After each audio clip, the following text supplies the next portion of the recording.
huge consequence of competing is body dysmorphia that obviously affects both women and men. I think women much more. Yeah.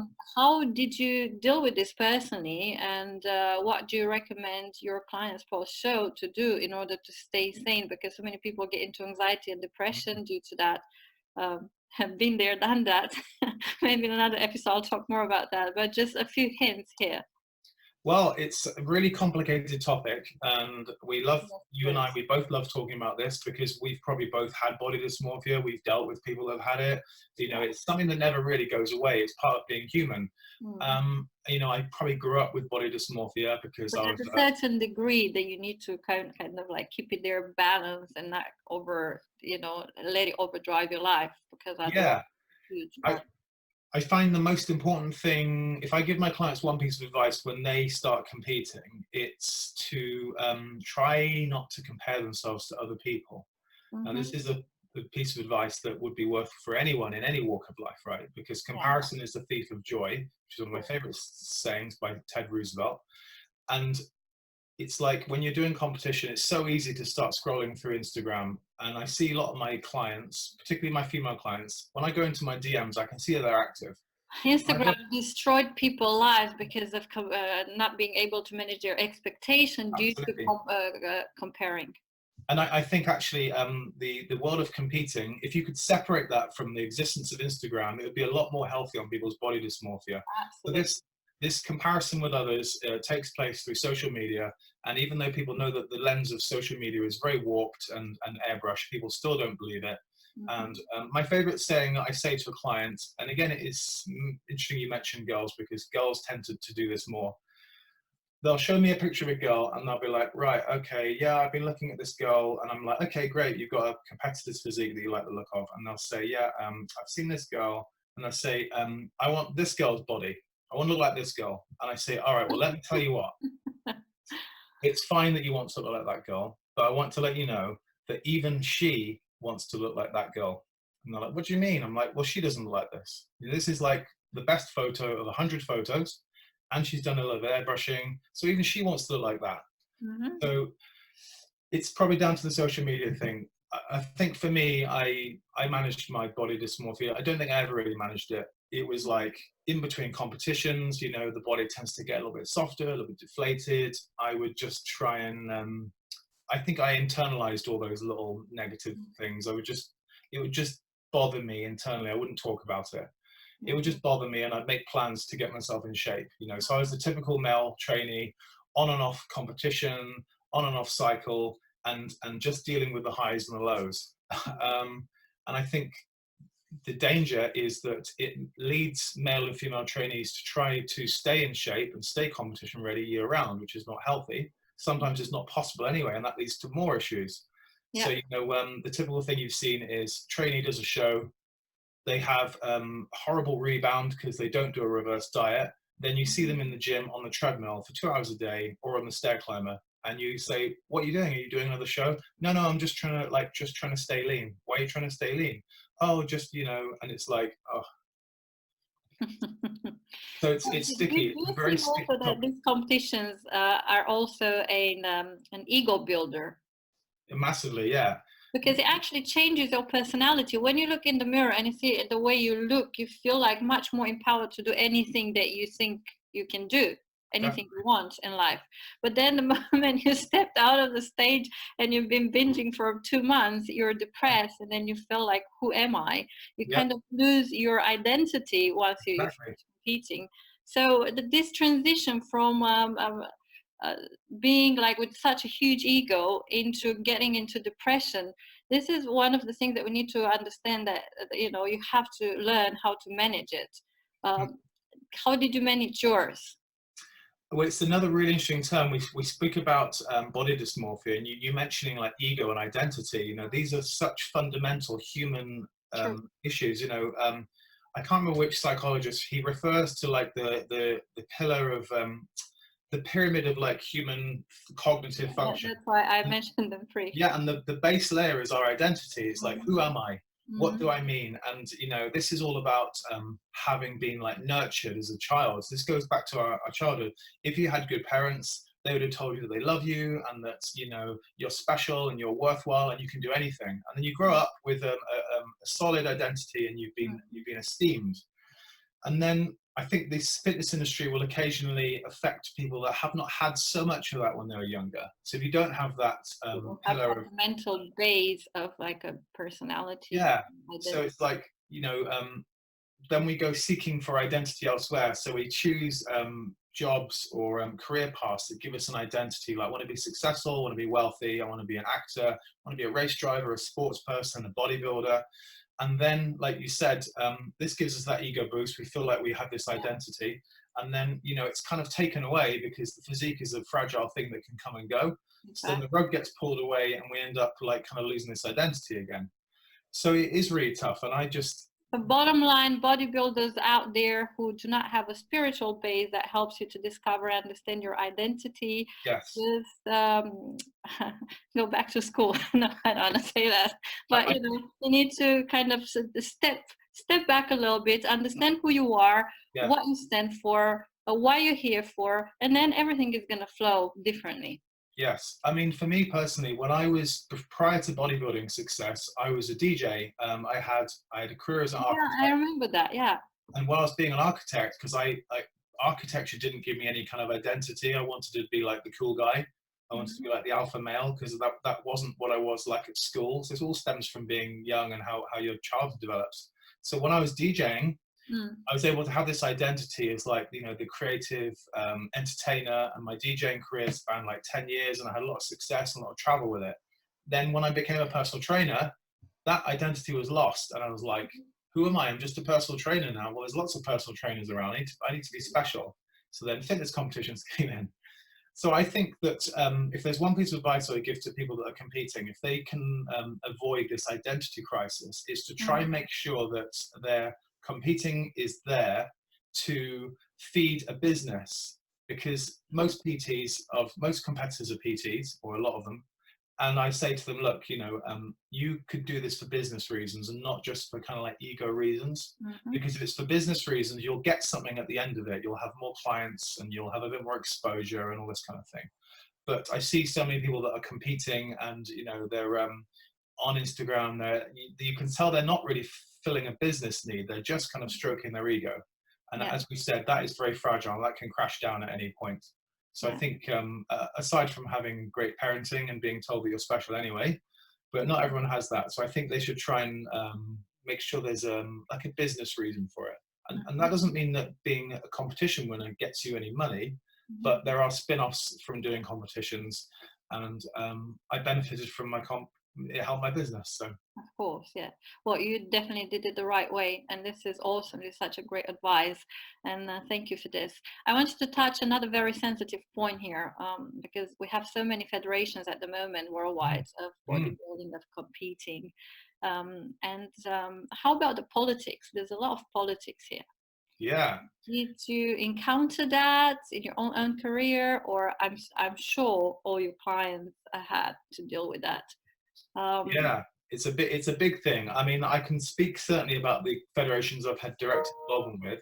I've been very lucky enough to judge for the two federations that did the most for me personally, and maybe vice versa, was Miami Pro. I know you did that as well, yeah. Yeah, UK's probably most well-known amateur show, now a pro show as well. They also now go into Romania. They just had the Romanian show and they're now in Holland. I think it's now in November, a show in Romania. Yeah, so they had the Romania show, they have the Holland show in November, and they have the London St. Albans show. So they have 3 shows a year.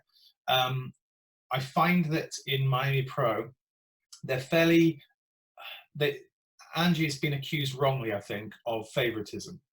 I don't know why that is. It's a typical scenario where your fitness competitor goes to a show, they think they're the best because, you know, they've driven by, I must win. And I've seen it when I've been judging.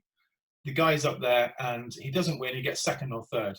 But his friends told him that he was the best. And when he posts up the photo on social media, all his friends on social media go, oh man, your abs are way better than his. You should have won. And he's like, yeah, I should have won. And he starts tagging Angie or Miami Pro, telling them like they're corrupt and it's like, it's a fix. And I've seen this before, and me and Angie are looking at these posts and I'm going, this guy is so deluded. Like, He thinks that because his friends told him he got better abs. And I always say to people, if you weren't judging the show, you are not qualified to say who the winner should be. And if you weren't even sat there in the audience, you're looking at photos, you shouldn't even be talking about it. So we have this one side of the story, which is you've got the sore loser, you know, it's a bit of a come down when you don't win a show. So it's easy to blame the federation. Yeah. Now, this is an amateur show where I don't believe there's much of this kind of favoritism. We have another issue, whereas most federations have coaches judging, and I'm one of these people. So I have judged every show I've ever judged, apart from 2 bros. I've had at least 1 client in the competition. So this would cause problems for some people. They'd be like, well, that's not fair because you're going to be favorites. But the thing is, judging, as I'm sure you know, is something we take very seriously. And my credibility is at stake. So if I'm sat at a table, and for WFF, for example, they have a very formal meeting at the halfway point. When the curtain goes down, the meeting happens and we start talking about who the winners are. And Alison sits there with a clipboard and she goes through one by one every competitor in the top 5, top 3. Why do we choose that person? She goes around the room and she doesn't finish deciding until everyone's decided and agreed as a group. So if they go around the room and say, right, bikini, who have you got for first, second and third? And my client's in there and no one mentions my client, and I'm like, no. And I just keep my mouth shut because I'm not gonna put my hand up and say my client's the best. So the point I'm trying to make is we have to have integrity, because if I didn't have integrity, I wouldn't be able to judge. Because I wish everyone would be like you, because I'm not actually 100% sure that everyone is like you, James, in this industry. This is the problem, because like the way you talk now, and I'm sure you do that because I know you for such a long time and I know your values, your high morals, but I wish everyone would be the same and think the same.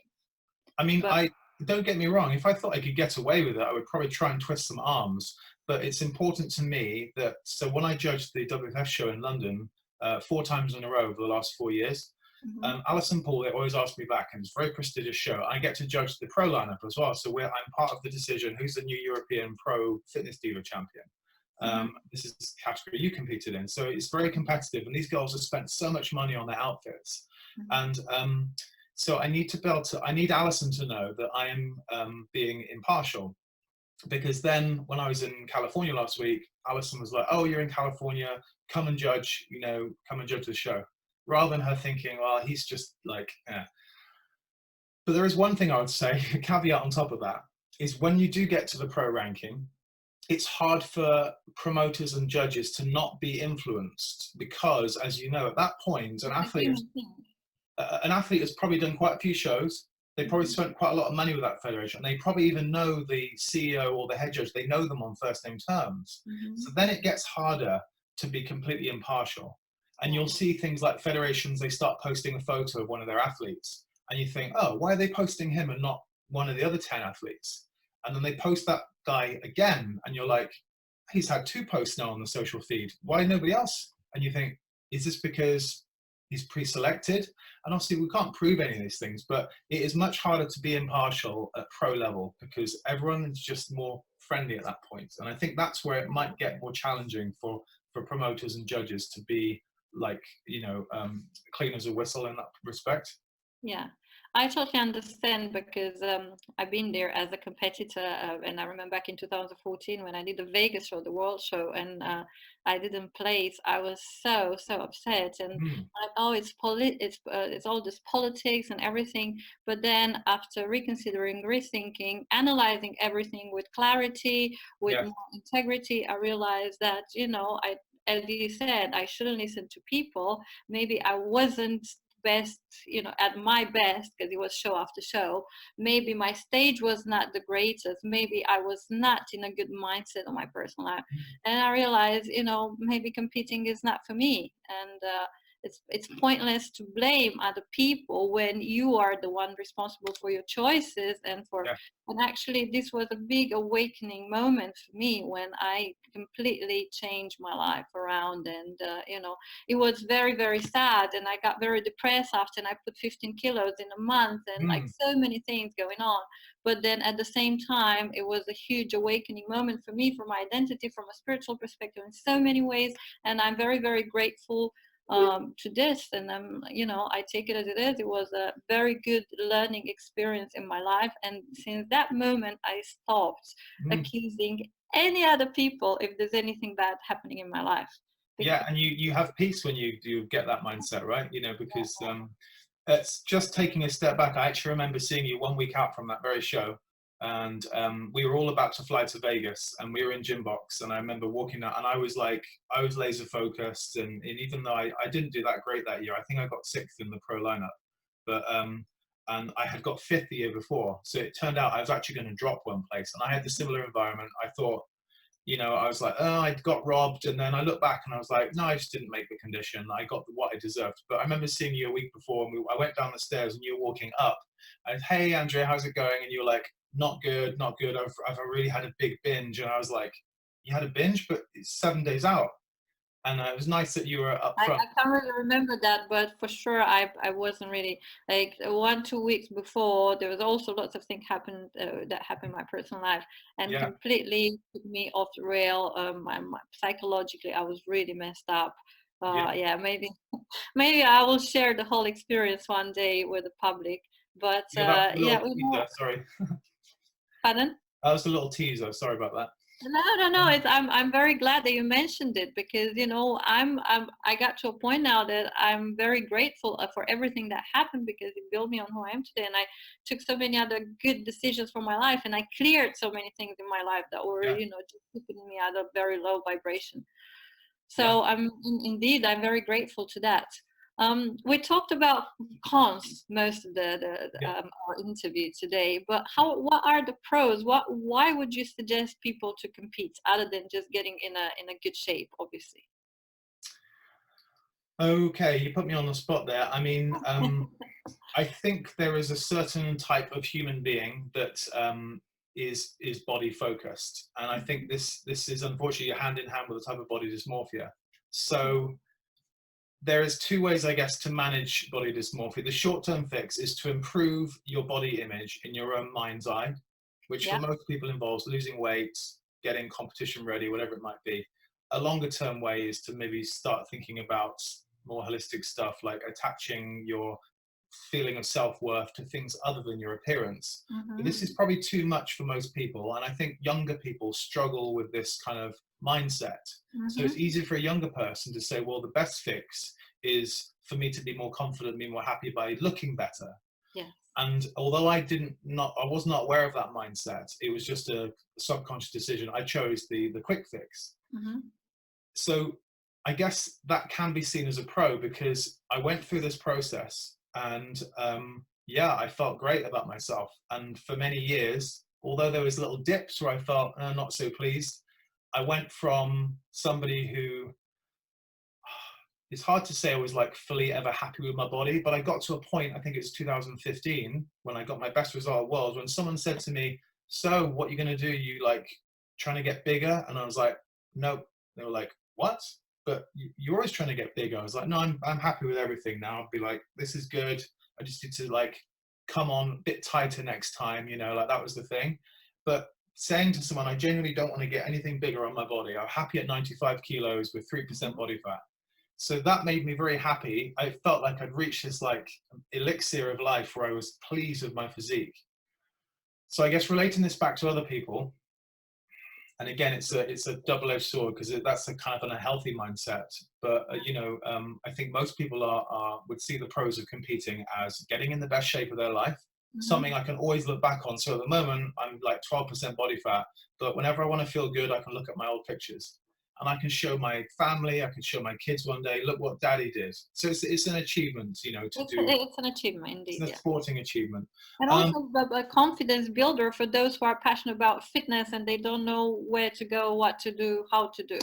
Yes. And you know, if people can work with a coach and have a support network, so they can maybe avoid these pitfalls of you know, the rebound of body dysmorphia and the loss of the ego boost and the identity Yeah. thing, then it can be a really positive thing. Um, and I think having a support network is very useful. I've coached a lot of girls and guys who have not really had anyone to talk to about it. You know, they don't discuss it with their friends because their friends aren't into it. So then the coach ends up being the psychologist, which is never a good thing. Yeah, a great thing about this is also creating a community. I met so many amazing people and fitness and competing, and wherever you go in the world, you feel like, oh, you know, I have my family here, I have my family here, everyone's supporting each other, and Yeah. I think this is great too. Definitely, and like you said, there's a sporting achievement there. And I remember that when I first started competing, I had this sense of relief that I had a legitimate reason to be training all the time and obsessing about my diet, because my friends used to say, "Oh, why are you doing this? You know, like, what's the point? You know, why do you spend so long in the gym?" So then after I was competing, when I got my pro card, I could be like, "I'm a professional athlete, darling. You know, like, leave me alone. I'm training. I'm professional." And that changed the mindset. Then it was like, okay, I'm doing this because I'm going to be the best. I'm doing a sporting event, and not many people get to attend a world championship event and to place. So I thought, you know what? This is as close as I'm ever going to be to being the best at something in the whole world. And then so that was my justification. That's awesome. Thank you all for watching ProBody Talks. We will be bringing you more guests in my upcoming episodes. Great inspirational human beings, so stay tuned. We have a lot of valuable information that I hope will inspire you all. In the meantime, you can support us by subscribing to my Patreon account. Thank you and goodbye, everyone.